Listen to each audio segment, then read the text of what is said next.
She's only a few feet away.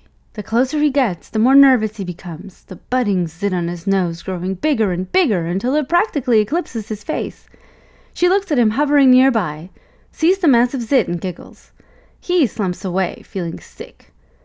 Stress can sure make a mess, and it happens to both teens and adults. But how does it happen?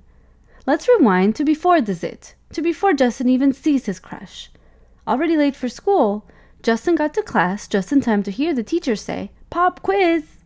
He hadn't done his homework the night before and felt more unprepared than the ambushed World War II soldiers he was supposed to write about. A sudden rush of panic swept over his body, leaving him with sweaty palms, a foggy mind, and a racing heart. He stumbled out of class in a daze and ran straight into his all-time crush, spiking up his stress. Stress is the general biological response to a potential danger. In primitive caveman terms, stress can make you fight for your life or run for your life if, for example, you're confronted by a hungry saber-toothed tiger. Special chemicals called stress hormones run through your body, giving you more oxygen and power to run away from danger or to face it and fight for your life, hence the term fight or flight. But when you don't fight or take flight, you face the plight.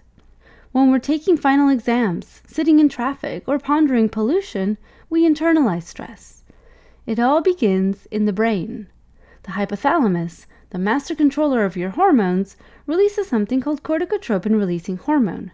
This triggers the pituitary gland, a pea-sized gland found at the base of the brain, to release adrenocorticotropic hormone, which then stimulates the adrenal gland sitting atop the kidneys to release cortisol, the major stress hormone. These natural chemicals are a great help when you need to run away quickly or do superhuman feats of courage, but when you're simply sitting, these stress hormones collect in the body and affect your overall health. Stress hormones increase inflammation in the body, suppress the immune system, which makes you more susceptible to infection by acne-causing bacteria, and can even increase oil production in the skin. And this is the perfect storm for forming a pimple. Cortisol is a major stress hormone involved in making skin cells churn out oily lipids from special glands called sebaceous glands. But when there's too much of these oily lipids, called sebum, they can plug up the swollen, inflamed pores and trap the pesky acne-causing bacteria inside, where they set up house and thrive. Add a dash of inflammatory neuropeptides released by the nervous system when you're, nervous, and angry zits follow. To make matters worse, Justin is a boy, meaning he's got more testosterone than girls. Testosterone is another hormone that increases oil production in the skin. So his already oily skin, together with a boost in oil and inflammation from stress, is the perfect environment for bacteria to swell up into a major zit. So what could have Justin done to avoid the big pimple?